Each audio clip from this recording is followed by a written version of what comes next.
kita tidak dikasih batu. Walaupun kita tidak tidak dapat duduk kita mobilitasnya dengan hebat kawan-kawan, dengan elit kawan-kawan. Tapi apa? Dengan sulit hari ini. Apakah kota tidak cukup? Tentu bukan. Itu Aceh hari ini cukup sesuai dengan kapasitas kendaraannya kawan-kawan. Namun apa yang dipertontonkan? Dia hanya duduk bermelung kawan-kawan.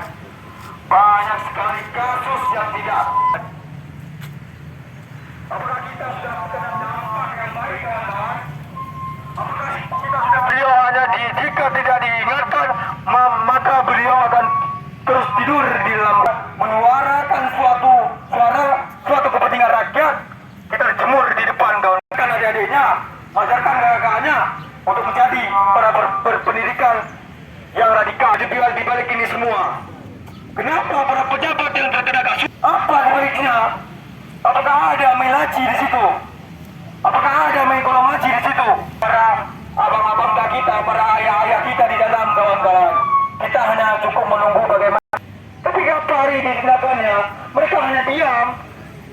Maka sesekali kita ini perlu turun seorang abangda, ayah kita kawan-kawan. Kita bangunkan.